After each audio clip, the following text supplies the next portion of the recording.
Bonjour à toutes et à tous, c'est Geoffrey de Nutrivolution. Alors aujourd'hui je vais parler d'un sujet qui concerne le régime cétogène, bien sûr comme d'habitude, mais un truc un peu plus précis.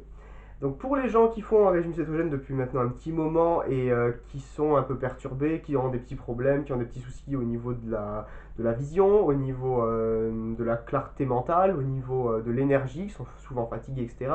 Ça peut être un souci au niveau des aliments que vous allez manger qui ne contiennent pas de glucides mais qui vous sortent quand même ou qui empêchent votre adaptation cétogène. Donc en fait, ça va être le sujet de cette vidéo, vous avez des aliments qui existent qui ne contiennent pas de glucides, mais qui peuvent faire lever la glycémie ou couper votre régime cétogène. Donc on va en parler, je vais déjà en prendre trois, de toute façon je vais déborder sur le sujet comme je fais toujours. Alors, vous avez, on va prendre le fromage, le café et les graines oléagineuses, amandes, noix, etc. Donc, en prendre le fromage ou les produits laitiers. Donc, ceux qui font du paléo, déjà, ils enlèvent les produits laitiers, donc eux, ils ne sont pas du tout concernés par cette chose-là. Ceux qui font du pur cétogène, quand vous prenez des produits laitiers, si vous mangez des produits laitiers, donc les produits laitiers, vous avez la crème, le beurre, le fromage, le ghee, les dérivés, les yaourts, etc. Quand vous êtes en cétose, non, vous le savez, pas de yaourt, pas de lait, etc. Mais on peut manger des trucs qui ne contiennent pas de glucides, comme le fromage, le beurre, la crème, le ghee. Le problème, le fromage, qui ne contient pas de glucides ou très peu pour certains, contient toujours des protéines du lait. Donc en fait, c'est ces protéines-là qui vont être le souci, parce que au niveau protéique, si vous mangez trop de protéines, donc quand vous mangez du fromage, ça contient énormément de protéines, si vous mangez trop de protéines de lait, ça peut vous faire sortir de la cétose parce que le corps va faire une néoglucogénèse. Donc je rappelle, prendre des protéines, les casser en acides aminés et en faire du glucose. Voilà, donc ça va vous faire lever la glycémie et vous faire tomber la cétose. Voilà.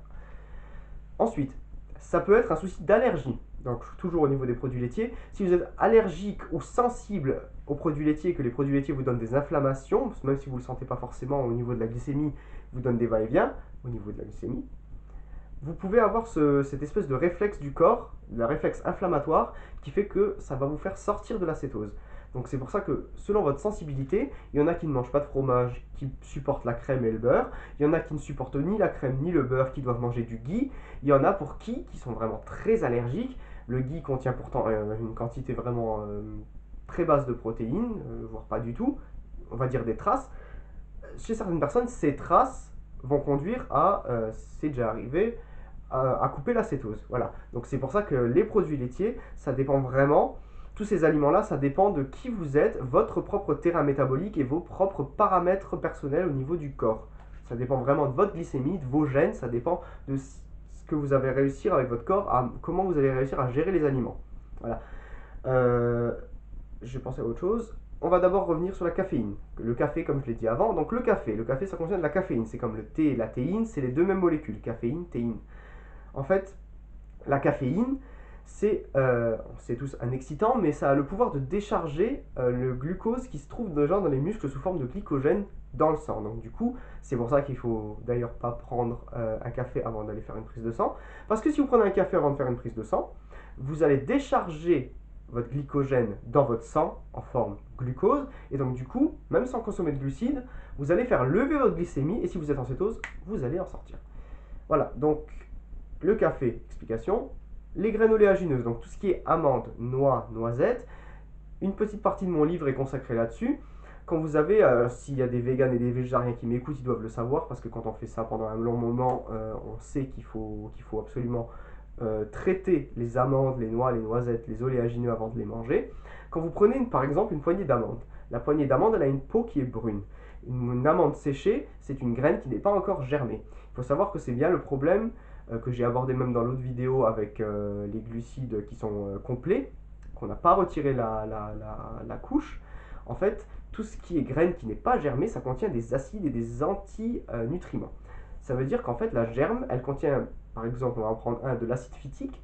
La graine, elle contient cet acide pour empêcher la graine de germer. Une fois qu'elle est mouillée, donc normalement dans la nature, elle tombe de l'arbre, elle tombe au sol, il pleut, elle est mouillée, la graine va lâcher son acide phytique dans le sol, et une fois qu'elle a fait ça, elle est capable de pousser. Elle s'est gorgée en eau, elle a ses vitamines et ses minéraux qui sont prêts à l'emploi, elle est prête à pousser. Donc du coup, là, elle a une valeur nutritive, une fois qu'elle a lâché son acide phytique. Si vous prenez des amandes que vous les mangez comme ça, crues, même cuites, je veux dire, sans les avoir trempées au préalable, c'est vraiment le fait de tremper, de les faire germer qui va faire sortir tous ces antivitamines, tous ces antinutriments.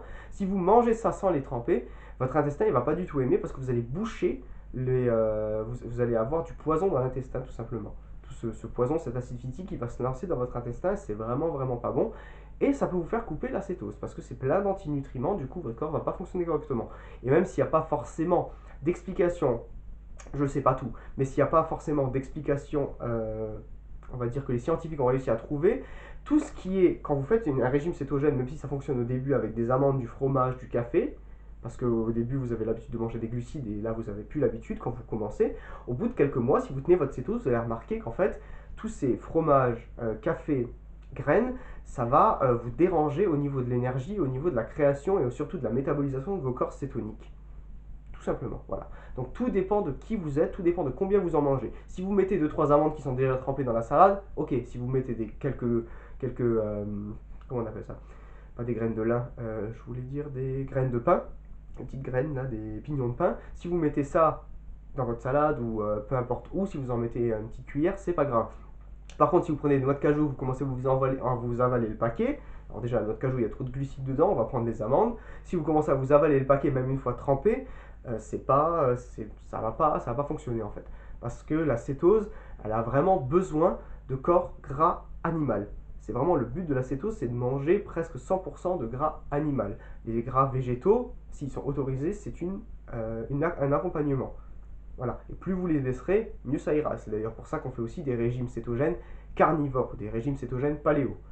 Voilà. C'est-à-dire qu'on va enlever tout ce qui est produits laitiers, tout ce qui est caféine, tout ce qui est graines, tout ce qui contient ces espèces d'antinutriments. Voilà. Donc, à part ça, donc j'ai fait les trois. Si vous êtes par exemple allergique au latex, donc vous ne savez pas, si vous mangez un avocat, vous avez toujours une espèce de la langue pâteuse, vous avez la gorge qui vous pique quand vous mangez un avocat, c'est pas forcément que l'avocat est mauvais, c'est peut-être parce que vous avez un petit souci au niveau du latex qui est contenu dans l'avocat. Donc si par exemple l'avocat, si vous regardez sur internet un peu dans toutes les chaînes, dans tous les livres, on vous dit par exemple, vous voyez même si vous tapez régime cétogène sur Google et vous allez dans images, vous voyez un grand panneau avec du saumon, de la noix de coco et forcément de l'avocat, 90% des cas. L'avocat, si vous êtes allergique au latex, ça ne marchera pas. Parce que votre allergie va déclencher une réaction inflammatoire, et cette réaction inflammatoire risque de vous faire sortir de la cétose. Voilà. Le vin, c'est pareil. Si vous prenez du vin sec, il y a de l'alcool dedans. L'alcool dans le foie est transformé soit en graisse, soit en sucre. Tout dépend de qui vous êtes, tout dépend de la métabolisation, tout dépend qu'est-ce que vous avez mangé avant, tout dépend de plein de choses en fait. Donc, ça peut être autorisé si vous voyez que ça ne vous coupe pas la cétose, mais dans le meilleur des cas, de ne pas boire d'alcool du tout en cétose, c'est encore mieux. Tout simplement, ce que je vais vous dire de faire, vous prenez, ça s'achète en pharmacie, c'est à peu près 10 € les 100. C'est une boîte qu'on appelle les Ketodiastics, en France en tout cas. C'est une boîte de petites bandelettes avec avec des petits carrés dessus qui sont roses et qui sont oranges. Donc du coup, vous allez uriner sur cette bandelette et vous allez comparer sur le tube, les couleurs qu'il y a sur le tube vont vous dire quel taux de corps cétonique coule dans votre sang. Enfin, dans votre urine, mais du coup dans votre sang. Et donc du coup, vous pouvez voir avec ça, si vous avez par exemple, vous faites un test urinaire, vous êtes bien au milieu de la cétose, la bande elle se colore en rose vif, et que vous mangez un truc et d'un coup vous vous sentez mal et vous allez aux toilettes regarder, vous avez plus de corps cétonique dans le corps, c'est forcément que vous avez mangé quelque chose qui a un petit souci. Voilà. Donc c'était juste une courte vidéo pour vous expliquer ça. Donc voilà, si jamais il y a d'autres idées qui me viennent, je ferai une autre vidéo.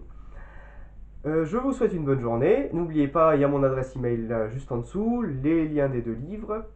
Vous pouvez vous abonner à la chaîne et regarder les autres vidéos. Voilà, tout simplement, si vous avez des questions, n'hésitez pas. Voilà, bonne journée. Au revoir.